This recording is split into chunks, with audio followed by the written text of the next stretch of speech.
I mean, I'm just gonna say it because fuck it, I don't care.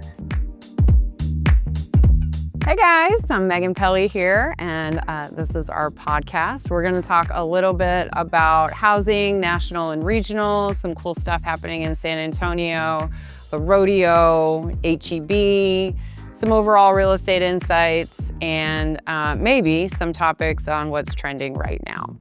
Let's talk a little bit about housing. So on the national front, we are getting all kinds of noise and narrative, and I look at national real estate as weather. For example, it could be raining up the road in Austin, and it could be hot and sunny here in San Antonio, and it can be snowing in Chicago. What does that mean? Absolutely nothing.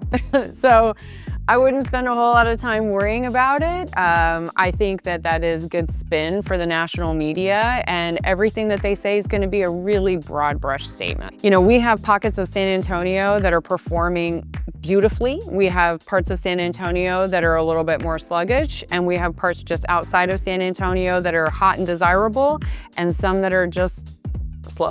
And here in our market, it is very, very regional. I mean, so granularly regional that it has everything to do with where you live exactly, what subdivision, what kind of house in that neighborhood.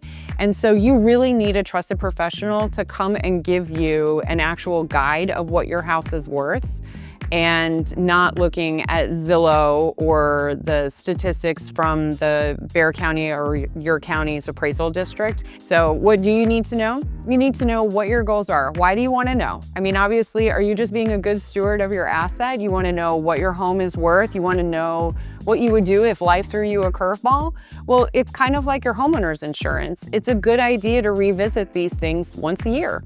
We're coming up on this time of year very soon where the county is going to send over their assessment of value, and you can call your agent. If you're my client, you can call me. If you're not my client, you can call me, and I will give you an assessment of what you might want to provide to the county to give them an opinion of value that is hopefully a little bit different than their opinion to lower your taxes. That's a completely different assessment of value than the assessment of value that you would want to get if you were actually thinking about selling your home. And so you can do this periodically. You can have your favorite real estate professional come over once a year, once every other year, walk your house, see if there's anything you should be doing, maintaining, anything they need to be looking into that would put you in a better position in the event that you decided, hey, I need to pull the trigger on selling my house sooner rather than later. So these are things that you can just do as a preemptive strike. But if you are looking to put your home on the market sooner rather than later, have that conversation early. I see so many people put unnecessary time, money, and other resources into things that they don't need to do to get their house ready for sale. So just have that conversation up front. Usually there's no obligation, no additional fee for having somebody over to give you that assessment. If you are listening to this and you are a buyer, we are tilted a little bit more into the sphere of buyer market right now in our area, but you should know what that means for you. And what it doesn't mean is that you can expect to take 50% off the sales price of a house. We're just not there. I don't see that happening in our market anytime soon. While I try not to make projections about these types of things, that's a pretty lofty ask. If you're coming in and you're a cash buyer, yes, cash is king. It's always king. Also not going to give you a 50% off discount. So understanding what it means to be in a buyer's market is understanding your loan and your lender and how to leverage that. And so one of the things that I'll do on both sides of the equation, whether I'm representing a seller or I'm representing a buyer, if we get an offer and it's just a few $1,000s off the sales price, and maybe they've asked for some closing costs, well, we need to get on the phone with that lender and see, does it make more sense for that buyer to get maybe pay asking price so long as the property will appraise, but maybe get just a little bit more money towards closing costs so that they can get that interest rate purchase down a little bit lower, and then therefore the monthly payment's going to be a lot lower. You don't necessarily see a huge jump in what your monthly payment looks like just by taking a couple of $1,000s off the sales price. So, that's just like giving away money and it doesn't help anybody anyway. Let's say you're military and you're only going to be here for 3 years. We get a lot of people coming in our area, they're PCSing in, and they have orders for 3 years or sometimes 2 years. Well, then maybe it does make sense for them to take a little bit more off the sales price, because they're probably going to turn around and sell that property in a couple of years, and any inch they can get on a positive equity position is really going to pay off on the end when they go to resell that property. The average person stays in their house 7 years, so that's a lot of time to recoup equity. And no matter what the market is doing. We are fortunate in our area to be in a very stable market, always have been. No reason to suspect that we won't be. We have a lot of people coming into our area and then transferring out of our area, and so that creates a lot of stability. We also have a lot of economic drivers in San Antonio, which also creates economic stability. Great tourism, military, medical, all these fantastic reasons why people come to live in our fair city. Speaking of our fair city, we have the rodeo starting. If you do not know about the rodeo, if you're a transplant, or maybe if you've lived here your whole life, you might not know some of these fun facts about the rodeo. So just share a little bit of information with you about that. So the rodeo started in 1949. I was kind of surprised to know that. And they have an annual attendance of 1.5 million people. That is huge. San Antonio is like 2 million people. That's everybody's going to the rodeo. They have a volunteer team of about 7,000 volunteers that come from all over different communities, and they have been recycling the same pile of 2,000 tons of dirt since 1988. And that's 70 truckloads, takes 80 volunteers, 7 hours to load in the dirt and spread it around that stadium. It's amazing. So super cool. We have a lot of really neat live music. We catch some really great names, and it's just a fun night. It's at the Frost Bank Center, and that is where our Fair San Antonio Spurs play. Also at the rodeo, it really impacts the youth quite a bit. Over $279 million awarded in scholarships and grants since its inception, and just $12 million alone in 2025 last year. So that's huge. It's big economic business for San Antonio, great fun night. Here's what you need to know. I didn't know this. Okay, so my friend invited me to the rodeo a few years ago, and I was like, hey, what do I wear? And she said, just be comfortable.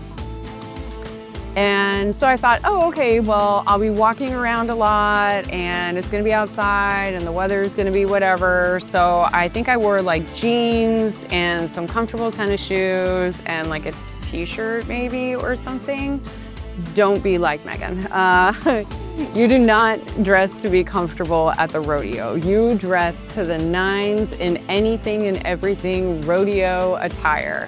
Hats, boots, bling, all of it. Crisp shirt, crisp jeans, like you need to look like you know what you're doing there. Don't be like me.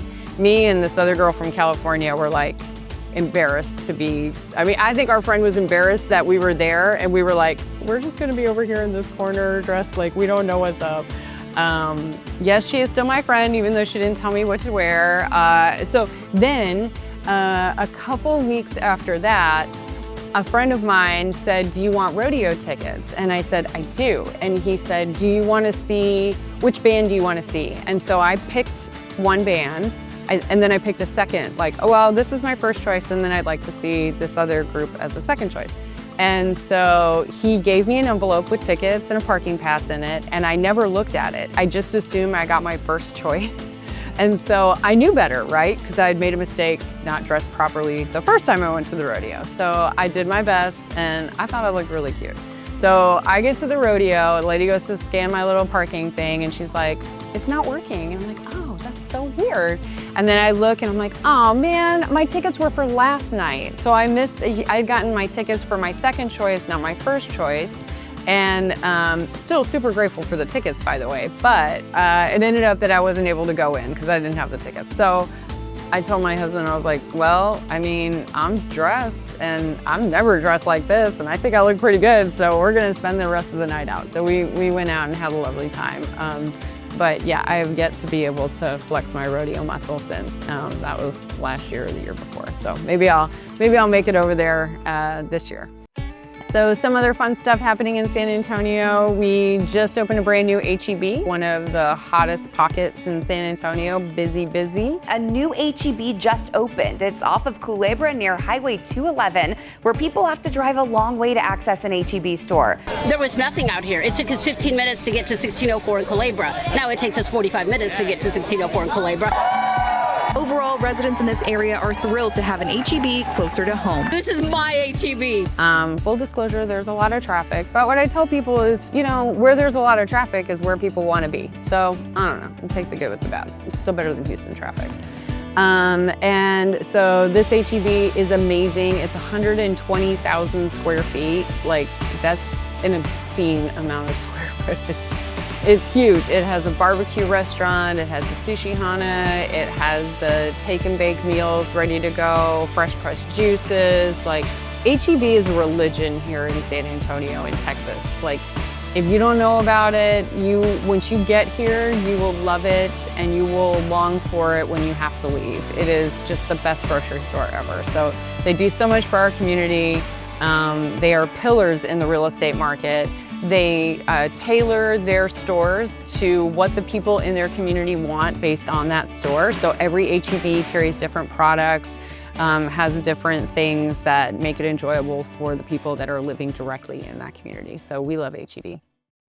So in real estate right now, one of the things that's trending, and some people are calling it the silver tsunami, it is this strange pocket where a lot of our boomers are needing to move on to another chapter in their life, or they've already moved on and they've left their millennial or Gen X kids with this house that they're not really sure what to do with. And so I think it's a prudent time to chat about that a little bit.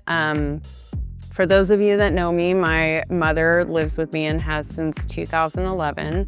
She will be 88 on February 1st. And we have lived together more years of my life than we have not. And so there is a really special place in my heart for people that are going through the aging process. And I see it in my own home where she is constantly inundated with images and messages from people that are, just fishing.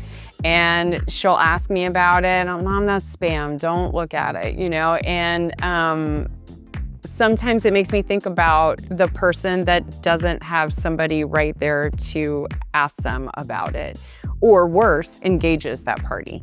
And so there's a lot of scams out there. There's a lot of people trying to take advantage of our greatest generation. And so here are some things for them to look out for.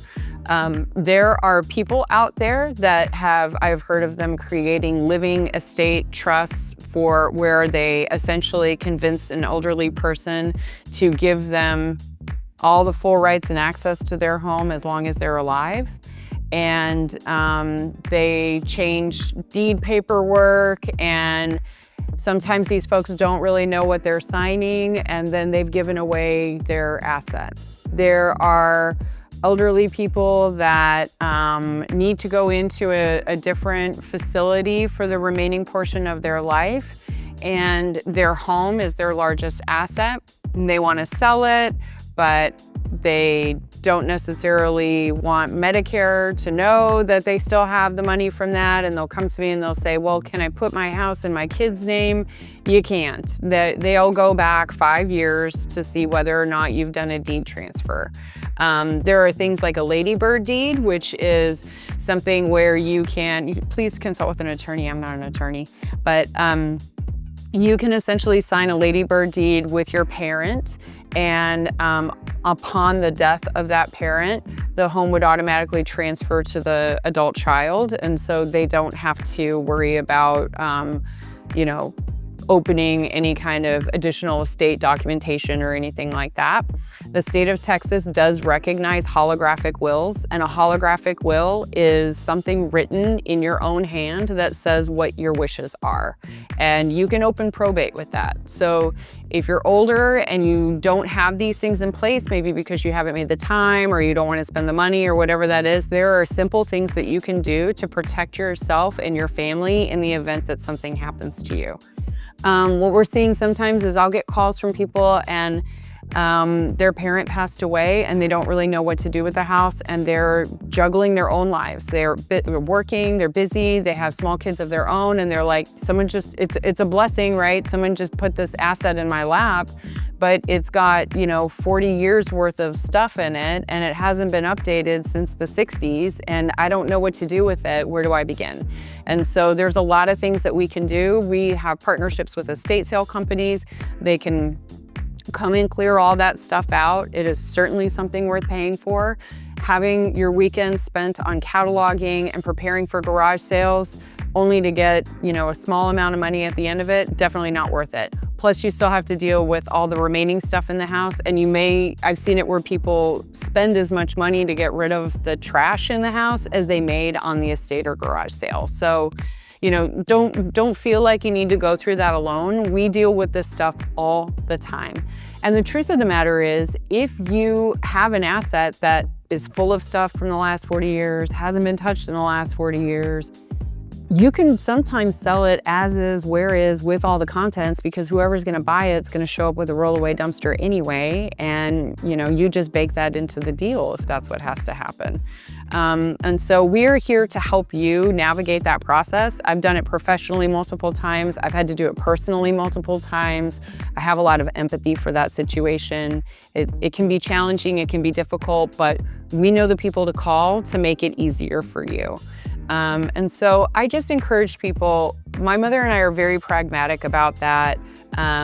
She moved in with me after my father passed away, and it's just life. None of us are getting out alive. And so you have to have these conversations with your loved ones early and often.